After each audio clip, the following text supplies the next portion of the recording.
अब अगर ईरान ये तस्लीम नहीं करता कि वो जंग हारा है तो ट्रंप के लिए बड़ी मुश्किल है।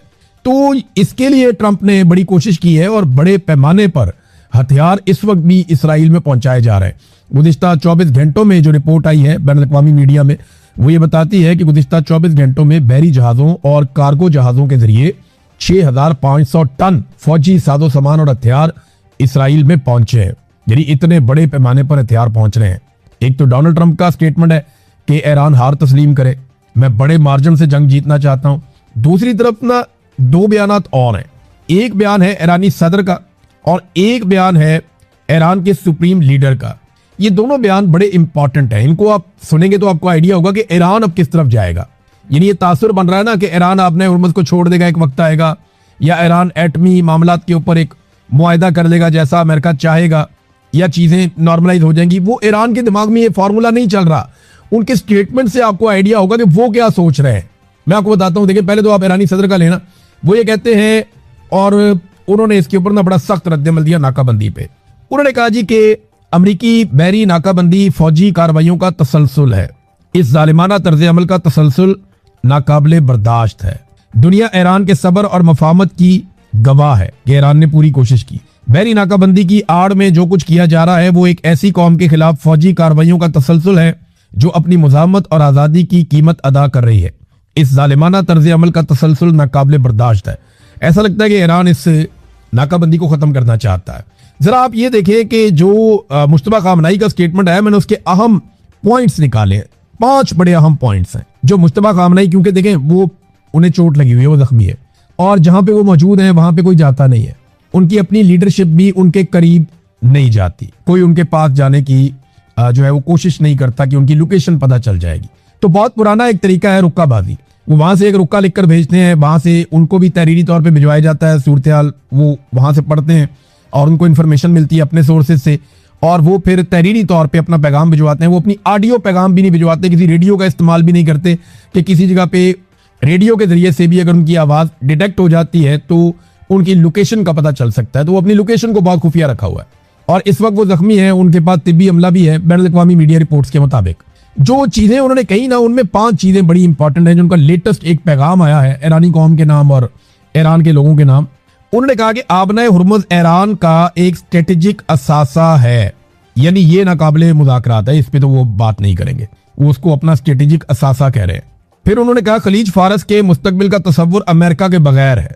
यानी ये सारा जो उन्होंने बयान दिया उसमें अमेरिका का खलीज फारस में कोई रोल नहीं है। ये उनके स्टेटमेंट के बीच में से एक नुक्ता ये है। एक नुक्ता उनके पैगाम में ये है कि आबना हुर्मुज़ का इंतजाम ईरान के हाथों में है इस वक्त, और ईरान खुद मुख्तार फैसले करेगा। और एक और नुक्ता जो उनके इस पैगाम से निकला वो ये है कि आबना हुर्मुज़ के जो माशी फायद हैं वो मुस्तकबिल में ईरानी अवाम तक पहुंचाए जाएंगे। यानी वो इसको अब एक ना सिर्फ स्ट्रेटेजिक असासे के तौर पे देख रहे हैं, बल्कि वो ये देख रहे हैं कि इससे हम पैसे कमा के अपनी कौम पे लगाएंगे। तो वो तो इसको छोड़ने वाले नहीं है। ऐसा लगता है कि आबना हुर्मुज़ को वो नहीं छोड़ेंगे, जैसा कि कल अमरीकी प्रोफेसर ने कहा था कि ईरान पागल ही होगा अगर आबना हुर्मुज़ को छोड़ेगा। अब वो इसको नहीं छोड़ेगा और वो इसको अपने कंट्रोल में रखेगा। फिर एक चीज और है कि उन्होंने कहा कि एटमी और मिसाइल टेक्नोलॉजी कौमी असासा है, यानी ये नाकाबिले मुज़ाकरात है। ये हैं वो अहम चीजें जो मुश्तबा खामनई ने कही। तो इस तरह तो मुज़ाकरात नहीं होते। जो डोनाल्ड ट्रंप मांग रहा है ये तो उसके बिल्कुल उलट है, और ये बड़े सख्त गिर इनके नजरियात हैं। तो डोनाल्ड ट्रंप को वो नहीं मिलता, तो डोनाल्ड ट्रंप के पास ऑप्शन क्या है? वो एक हमला कर सकता है दोबारा। अगर वो एक दोबारा हमला करेगा, अपनी जीत की अनाउंसमेंट करेगा और लड़ाई को खत्म करेगा, तो क्या ये मुमकिन है?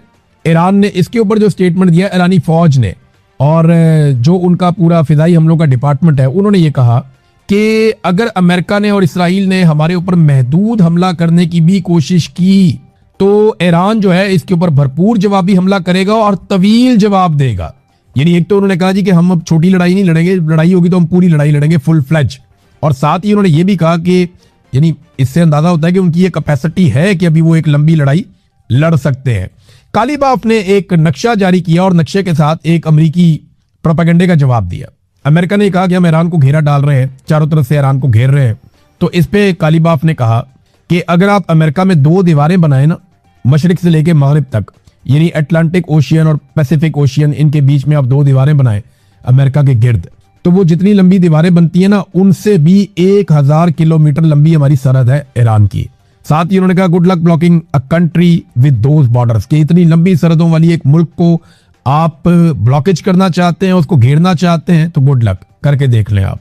फिर साथ ही जो है वो उन्होंने पीट हेग्सेथ जो अमरीकी वज़ीर दिफा है उनके लिए लिखा कि 1 kilometre is equal to 0.62 miles. यानी इसकी आसानी के लिए बता दिया कि जनाब आपको आसानी के लिए बता दूं कि आपके मील चलते हैं तो किलोमीटर में और मील में इतना फर्क होता है। तो ये इतना आसान नहीं है कि आप ईरान का घेरा डाल लेंगे। ईरान बहुत बड़ा मुल्क है और यही बात तमाम दिफाई माहिरीन बार बार समझाते हैं, बार बार ये बात बताते हैं कि ईरान रकबे के लिहाज से इतना बड़ा मुल्क है कि इतना आसान नहीं है कि आप उसको चारों तरफ से घेर के उसके ऊपर कोई अटैक कर दें और आप मुकम्मल तौर पे उस पर कब्जा कर लें। वहां पे 3 करोड़ लोगों ने अपनी रजिस्ट्रेशन करवा ली है लड़ाई लड़ने के लिए। भाई 2, 4, 10, 20, 50 हज़ार लोग हों या 1 लाख 2 लाख लोग हों तो अलग बात है। वहां 3 करोड़ लोगों ने अपनी रजिस्ट्रेशन करवा ली है। वो पूरी कौम ही जंग के मूड में आ गई है और आयतुल्लाह अली खामनई ने अपनी कुर्बानी देके पूरी कौम को खड़ा कर दिया है। अब सूरत हाल आपके सामने। नादरीन, नेतन्याहू ने एक बयान जारी किया है और अपनी बहरिया को शाबाश दी है कि उन्होंने ग्लोबल स्मूथ फ्लोटेला को वापस धकेल दिया। ये वो कारकुन है, इंसानी कारकुन, जो गजा जाना चाहते हैं इंसानी इमदादी सामान लेकर, लेकिन इन्हें इसराइली फौजियों ने घेर लिया था, इन्हें पकड़ लिया था, इनकी मवासलाती निज़ाम बंद हो गया था, इनसे राब्ते भी मुनक़ता हो गए थे और ये काफ़ी अलग अलग मुल्कों से लोग हैं। इसके ऊपर एक मुज़म्मती स्टेटमेंट भी कुछ ममालिक ने जारी की है जिनमें उर्दन, स्पेन, पाकिस्तान, लिबिया, ब्राज़ील, बांग्लादेश, तुर्की, जनूबी अफ्रीका, कोलंबिया, मालदीव, मलेशिया वगैरह शामिल है। तो इन्होंने इसके ऊपर एक मुज़म्मती स्टेटमेंट जारी करते हुए कहा कि ये पुरअमन शहरियों का इंसानी इकदाम है जिसका मकसद गजा में जारी नस्ल कुशी का आलमी तवज्जो उस तरफ लेकर आना है कि यहाँ पे नस्ल कुशी हो रही है। इन्हें हिरासत में लेना गैर कानूनी है, बैनुल अक़वामी कवानीन की खिलाफ वर्जी है, काफ़ी हमें तशवीश है, इनको फौरी तौर पर रिहा किया जाए। लेकिन मैं आपको एक अजीब चीज़ बताऊं कि उर्दन के अलावा किसी भी अरब मुल्क ने अभी तक इस मामले में इसराइल के खिलाफ मजम्मत नहीं की, जबकि यहाँ जो यूरोपीय ममालिक हैं उनमें से भी सिर्फ स्पेन का नाम सामने आ रहा है। और स्पेन में आपको बताता हूँ ये वो मुल्क है जहाँ से ये काफिले रवाना हुए थे। मैं उस दिन स्पेन में था, मैंने खुद ये काफिले रवाना होते हुए देखे वहाँ से, जब ये मुख्तलिफ ममालिक से आए हुए लोग रवाना हो रहे थे और ये जा रहे थे गजा की जानिब। नादरीन, एक और बड़ी खबर है और खबर ये है कि ईरान अपने फुटबॉल मैचेस, ये फीफा के सदर हैं, उन्होंने कह दिया कि वो अपने फुटबॉल मैचेस अमेरिका में खेलेगा क्योंकि फीफा वर्ल्ड कप आ रहा है जून के महीने में। मेरे ख्याल में 16 जून को पहला मैच है ईरान का, उसके बाद 21 जून को है, उसके बाद कोई 27 जून को है। तो इस तरह ईरान के मैचेस हैं और ईरान जो है वो जी पोल में है गालिबन। वहाँ पे 3 टीमों के साथ ईरान के 3 मैचेस हैं। तो ये ईरान जो है वो अपने फुटबॉल मैचेस अमेरिका में खेलेगा। ये इस दफ़ा जो वर्ल्ड कप हो रहा है ये अमेरिका में, कनाडा में और एक मैक्सिको में ये वर्ल्ड कप हो रहा है फुटबॉल का, फीफा वर्ल्ड कप। और आज से 1-2 महीने के बाद ये शुरू हो जाएगा, फिर पूरी दुनिया को फीफा का बुखार चढ़ जाएगा। वो आपको पता है दुनिया में कितना मकबूल है ये खेल। नादरीन, एक और चीज़, अमेरिका का जंग में अब तक खर्चा कितना हुआ, तो ये CBS की एक न्यूज़ आई है, ये अमेरिकन मीडिया है, इन्होंने बताया कि अमेरिकी ऑफिशियल्स अब ये बता रहे हैं कि ईरान जंग में अब तक जो नुकसान हुआ अमेरिका का, या जो खर्चा हुआ सारा, जो कॉस्ट पड़ी अमेरिका को इस जंग की, वो $50 अरब है। इससे पहले पेंटागन ने $25 अरब के करीब बताया था, लेकिन अब ये बता रहे हैं कि $50 अरब है क्योंकि तबाहशुदा साजो सामान, बेसेस और जो असासे अमेरिका के तबाह हुए हैं, इन सबको अगर आप मिलाएं तो लगभग $50 अरब का अमेरिका का नुकसान हुआ है। ये बहुत बड़ी अमाउंट है, बहुत बड़ा नुकसान अमेरिका का हुआ इस जंग में। गिरफ्तारियां भी हुई पाकिस्तान तहरीक इंसाफ की और बड़े पैमाने पर हुई। गिरफ्तारियों के हवाले से जो अदाद शुमार हैं वो अलग अलग किस्म के आ रहे हैं। हुकूमती ज़राए अलग हैं, पुलिस के ज़राए अलग हैं, पाकिस्तान तहरीक इंसाफ का क्लेम अलग है। लेकिन ये किसी सूरत भी अगर आप इसको कहीं पे बीच में इन बिटवीन भी आप देखें तो ये 1200 से ज्यादा कारकुन कम से कम पंजाब में गिरफ्तार किए गए, जिनमें 250 से जायद का दावा किया जा रहा है कि ये लाहौर से गिरफ्तार किए गए। तो इतने बड़े पैमाने पे गिरफ्तारियां तो कभी, यानी जितने बंदे PTI के गिरफ्तार हो गए इतने बंदे तो आजकल PMLN के जलसे में नहीं होते। जितने बंदे PTI के 9 मई से अब तक गिरफ्तार हो गए, इतना बड़ा जलसा तो नवाज शरीफ ने अपनी सारी जिंदगी में नहीं किया होगा। अगर 9 मई और उसके बाद जो 26 नवंबर को जो गिरफ्तारियां हुई है, ये 20-22-25 हज़ार बंदा, ये बंदा इकट्ठा करने एक जगह पे तो एक बहुत बड़ा हुजूम बन जाता है, बहुत बड़ी तादाद में लोग हो जाते हैं। इतनी गिरफ्तारियां पाकिस्तान तहरीक इंसाफ की हुई हैं कि जितने बंदे किसी बड़े से बड़े जलसे में ये पॉलिटिकल पार्टीज नहीं निकाल सकती, ये पाकिस्तान तहरीक इंसाफ ने करके दिखाया और बहुत बड़ी बात है जो उन्होंने करके दिखाया। गंडापुर साहब के साथ नाज़रीन बहुत बुरी हुई है। गंडापुर साहब रैली के साथ आए और मैंने जो सहाफ़ी वहां पे मौजूद थे, मैंने उनसे पूछा, मैंने कहा जी आपने क्या देखा। इवन एक तो पॉलिटिकल लोग हैं, उनसे भी मैंने पूछा, मैं उनका नाम नहीं ले सकता, ये उनके पीछे पड़ जाएंगे। तो उन्होंने मुझे क्लियरली कहा उन्होंने, कहा जी गंडापुर साहब मौजूद जरूर थे, वो एक्टिविटी कर रहे थे और पॉलिटिकली एक वो फिगर है, लेकिन गंडापुर साहब को पब्लिक रिस्पॉन्ड नहीं कर रही थी उस तरीके से जैसे उन्हें किया जाता है। सोशल मीडिया पे थोड़ा बहुत उनका शबशबा चल रहा था, लेकिन गंडापुर साहब ने जब तकरीर की तो उनकी तकरीर टोटल जो है वो 1.25 मिनट से 1.5 मिनट के बीच में थी। उन्हें भी आइडिया हो गया था कि देखिए लीडर को मजा तब आता है जब वो बात कर रहा हो और लोग सुन रहे हो।